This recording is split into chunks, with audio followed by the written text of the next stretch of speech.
Imagine you just poured your heart into something, your work, your art, your dream, and then someone criticizes it. Maybe they question your ability. Maybe they dismiss your efforts. Maybe they say something that stings. What happens next? For most of us, criticism feels personal. It feels like an attack. It makes us want to retreat, to defend, or even to stop trying altogether. But what if I told you that criticism is not the enemy? What if I told you that judgment isn't about you at all? Today, we're going to reframe the way we see criticism, because when we shift our perspective, we don't just handle criticism better, we use it to grow stronger than ever before.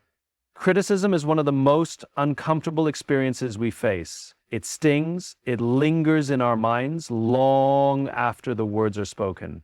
It has the power to make us question ourselves, our abilities, and even our worth. But what if we've been looking at criticism the wrong way? What if, instead of seeing it as a judgment, a final verdict on who we are, we saw it for what it truly is, a mirror? Think about the nature of a mirror. A mirror doesn't lie, but it also doesn't define you. It reflects back what is in front of it, but how you interpret that reflection is entirely up to you. You can use a mirror to adjust, to improve, to refine, or you can choose to focus only on the imperfections it highlights, allowing them to distort your entire self-image. Criticism functions in the same way. When someone criticizes us, their words act as a reflection. Sometimes that reflection contains valuable insight, areas where we can grow, skills we can sharpen, blind spots we weren't aware of. Other times, the reflection is distorted, shaped by someone else's biases, insecurities, or personal experiences. The key is learning to analyze the reflection instead of blindly accepting it as truth. Here's where many of us go wrong. We assume that all criticism is a direct assessment of our abilities, our intelligence, our worth.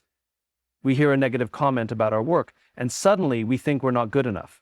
We face rejection, and we believe we are fundamentally flawed. But the truth is, criticism rarely tells us the whole story. Imagine an artist presenting their painting to a crowd. One person says, "It's brilliant," another says, "It's terrible." Did the painting change? No, what changed was the perspective of the viewer. The same happens when we are criticized. The words of others do not define us. They simply show us how we are being perceived in that moment from that angle by that person. And here's where it gets even more interesting. Criticism often reveals more about the person giving it than the person receiving it.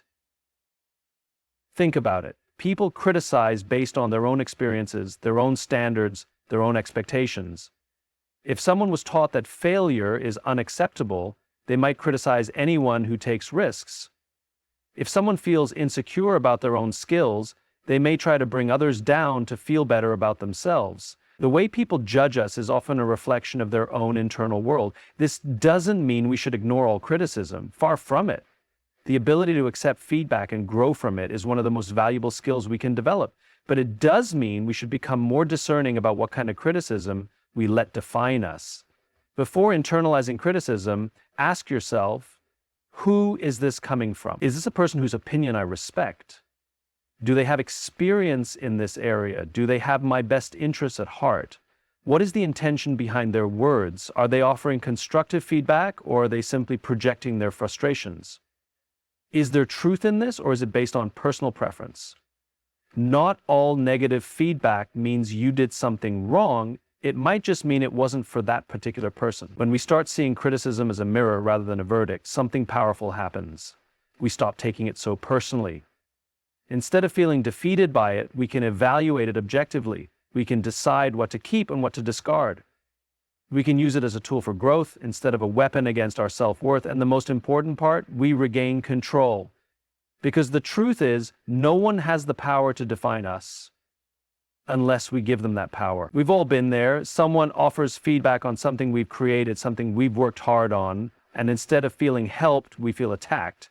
The words don't land as constructive, they feel personal, sharp, dismissive. It's in these moments that we must pause and ask ourselves, am I receiving criticism or am I being judged? Because the two are not the same. Criticism, when given with the right intent, is about improvement. It is designed to help us see what we might have missed, to challenge us to refine our skills, to encourage growth.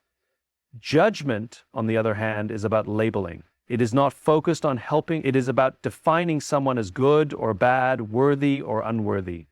While criticism is about the work, judgment is often about the person. The difference between the two is not just in how they feel, but in how they function. Criticism aims to improve, judgment aims to diminish. Imagine you give a speech, and afterward, two people give you feedback. The first says, your delivery was strong, but you rushed through some key points. If you slowed down and added more pauses, your message would have even more impact. The second says, you're just not a great speaker. Maybe this isn't for you. One of these is criticism, the other is judgment. Criticism gives you something actionable, something you can use to improve. It points to a specific behavior or skill and offers a path forward. Judgment, on the other hand, offers no solution, only a conclusion. It labels you and leaves no room for growth. This distinction is critical because when we mistake judgment for criticism, we internalize words that were never meant to help us. We start to believe the labels. We let someone's opinion of us dictate what we think we are capable of. And when we do that, we give up power that was never meant to belong to anyone but us. Criticism is rooted in thoughtfulness, judgment is rooted in bias. Another key difference is the intention behind the words. Criticism, when done well, is given with thoughtfulness. It considers the person receiving it. It is specific, focused, and designed to help. Even when it's hard to hear, it is still meant to build up, not tear down. Judgment, however, is often a knee-jerk reaction. It is rarely about the person being judged. It is about the person doing the judging. People who judge often do so based on their own fears, insecurities, and experiences. Think about it. Someone who has never taken a risk in their own life will judge others harshly for failing. Someone who has unresolved fears about their own abilities will criticize those who dare to try. When people judge, they are not assessing reality. They are projecting their internal world onto someone else. This is why judgment is so dangerous. It is not based on facts. It is based on perception, and perception is influenced by bias, by personal experience, by things that have nothing to do with you. That means that if we accept judgment as truth, we are accepting someone else's subjective reality as our own. Criticism helps you move forward. Judgment keeps you stuck. One of the simplest ways to tell the difference between criticism and judgment is this. Does it give you a way forward? Good criticism, even when it stings, provides something useful. It might highlight a weakness, but it also suggests a way to strengthen it. It doesn't just say, this isn't working. It says, here's what might work better. Judgment, on the other hand, offers no way forward. It shuts doors instead of opening them. It makes sweeping declarations like, you'll never succeed. You're not talented enough. You don't have what it takes. These statements don't offer solutions. They don't invite progress. They only leave doubt and discouragement. And yet, because judgment is often blunt and absolute, it can be the most damaging. A single sentence spoken in judgment can linger for years, shaping how we see ourselves and limiting what we believe is possible. But here's the truth. No one's judgment has the power to define you unless you let it. Learning to filter criticism from judgment. Not all feedback is created equal. The ability to distinguish between criticism that helps and judgment that harms is one of the most valuable skills we can develop. Before accepting or rejecting any feedback, ask yourself, who is saying it? Is this coming from someone whose opinion I respect? Someone with experience?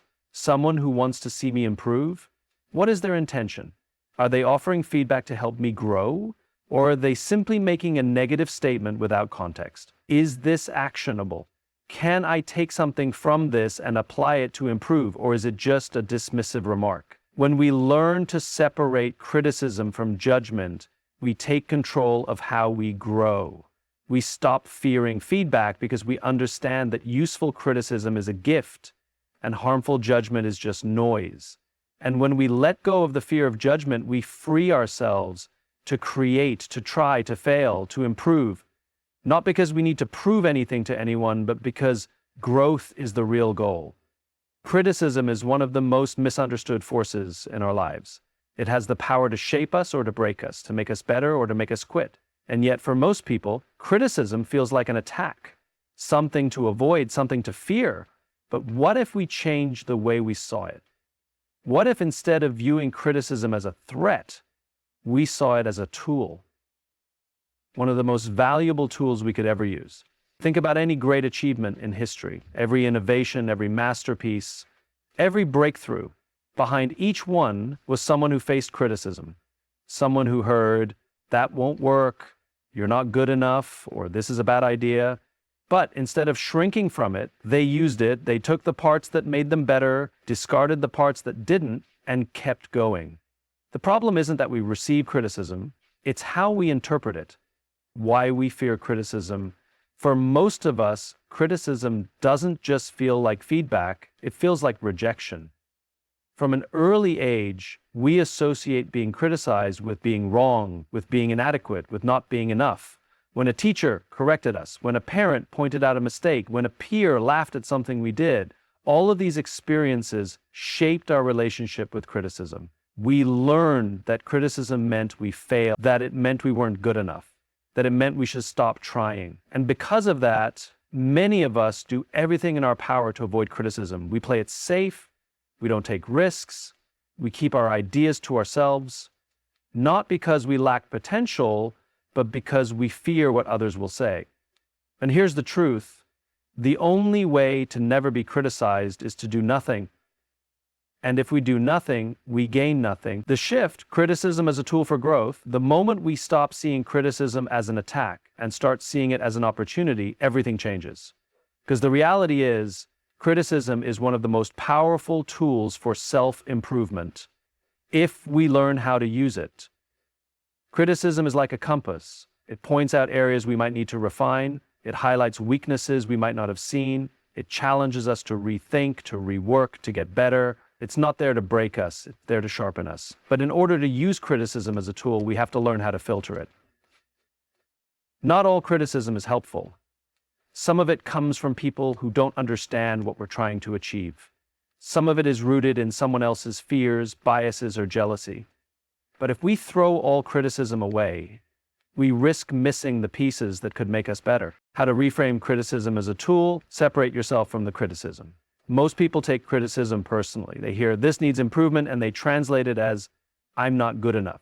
But criticism is not about you. It's about your work, your process, your approach, and all of those things can change. When we learn to separate who we are from what we do, criticism stops feeling like a personal attack and starts feeling like valuable information. Look for the lesson. Every piece of criticism, no matter how harsh, has the potential to teach us something. The key is to look for the useful part. Ask yourself, is there a truth in this that I can use? Is this revealing a blind spot I hadn't noticed? Even poorly delivered criticism can contain insight. Even criticism from someone who doesn't like you might highlight something that needs work. Instead of getting defensive, get curious. Filter the source. Not all criticism is worth taking seriously. Some criticism comes from people who don't understand our journey, who haven't done the work themselves, or who simply want to tear us down. Before letting criticism affect you, ask, who is this coming from? Do they have experience in what they're talking about? Do they have my best interests at heart? If the answer is no, don't waste your energy. If the answer is yes, lean in. Use it, don't dwell on it.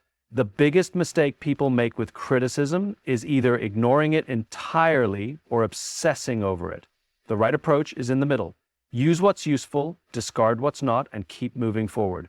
Criticism is a tool, but only if we apply it. If we let it paralyze us, if we let it consume our thoughts without action, it becomes nothing more than dead weight.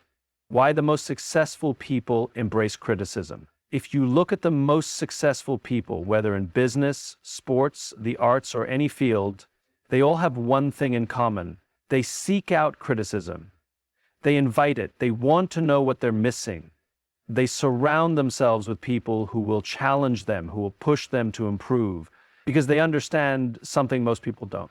The difference between good and great is the willingness to be criticized. The best athletes don't just practice. They have coaches who critique their every move. The best artists don't just create, they seek feedback, they refine, they adjust. The best leaders don't just make decisions. They listen to dissenting opinions. They question their assumptions. They evolve. Criticism is not an obstacle to success. It is a prerequisite. The courage to embrace criticism, Most people avoid criticism because they see it as a threat to their confidence, but the truth is, avoiding criticism only weakens us. It keeps us in our comfort zones. It stops us from reaching our full potential. Real confidence doesn't come from never being criticized. It comes from knowing that criticism won't break you, that you can take it, use it, and get better because of it. When we start seeing criticism as a tool for growth rather than an attack on our worth, we free ourselves. We stop playing small, we stop holding back, we stop fearing failure. Because every piece of criticism, every lesson, every adjustment gets us one step closer to the person we're meant to be.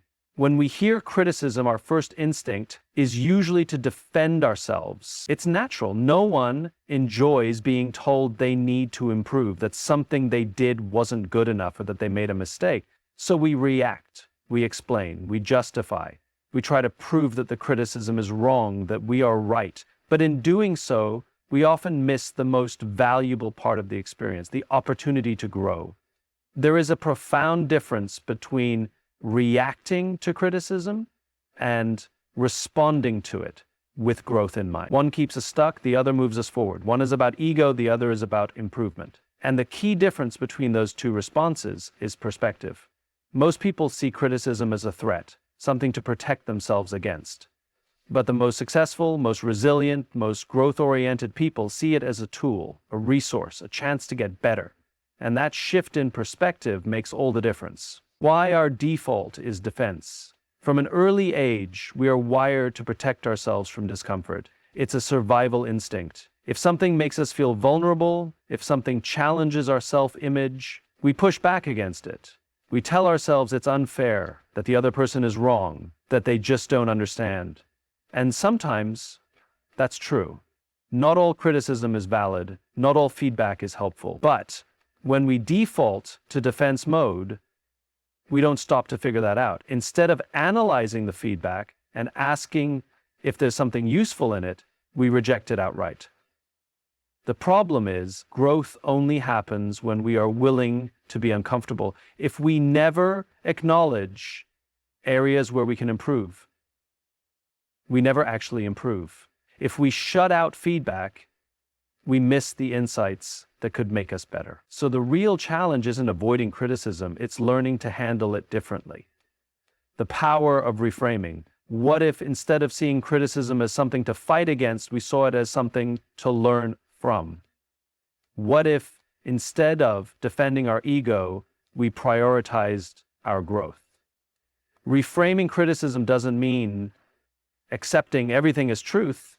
It doesn't mean agreeing with every piece of feedback. It simply means shifting from a defensive stance to a learning mindset. It means asking, what part of this feedback is useful? What can I take from this and apply to get better? How can I use this as a stepping stone instead of a setback? When we make that shift, criticism stops feeling like an attack. It starts feeling like guidance, even when it's delivered poorly, even when it's uncomfortable. Growth requires humility. One of the biggest reasons people struggle with criticism is pride. We don't want to admit we were wrong. We don't want to acknowledge that we could have done better. It feels like weakness. But real confidence isn't about always being right. It's about being willing to learn. The strongest leaders, the most successful people, the greatest innovators, none of them got there by insisting they had it all figured out. They got there by being open to change, open to new perspectives, open to improvement. They understood that admitting you don't know everything isn't a weakness, it's a superpower. Defense keeps us stagnant, growth moves us forward. Imagine two people receiving the same piece of constructive criticism. The first person gets defensive. They argue, they make excuses, they reject the feedback and insist that they did everything right. As a result, they leave the conversation unchanged, exactly the same as they were before. The second person listens. Even if it stings, they take a moment to reflect.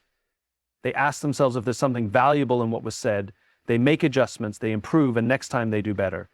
Over time, which person is going to grow more? Which person is going to reach their full potential? It's not the one who defends, it's the one who chooses growth.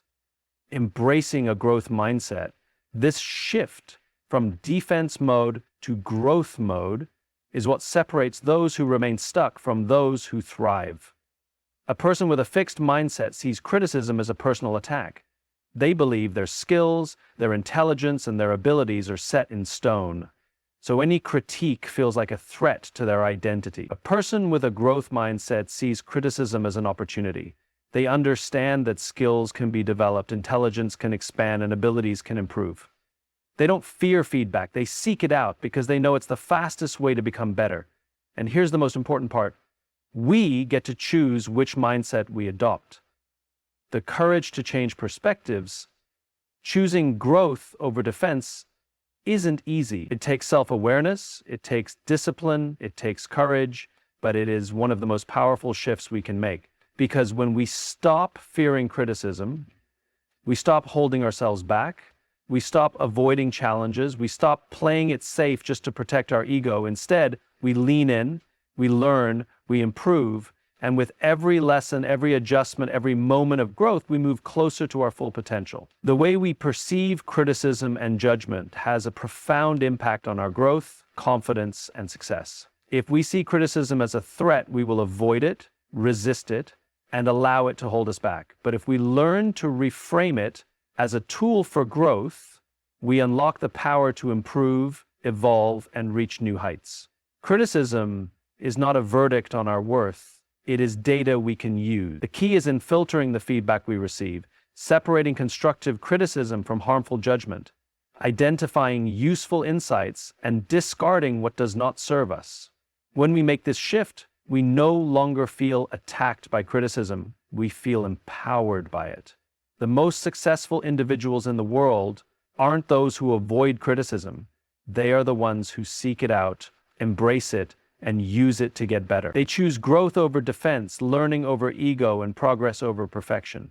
At the end of the day, our ability to grow is determined by how we respond to the challenges we face, including the words of others. So, we have a choice. Stay stuck in defense mode, or shift our perspective and unlock our full potential. The moment we stop fearing criticism is the moment we start truly growing.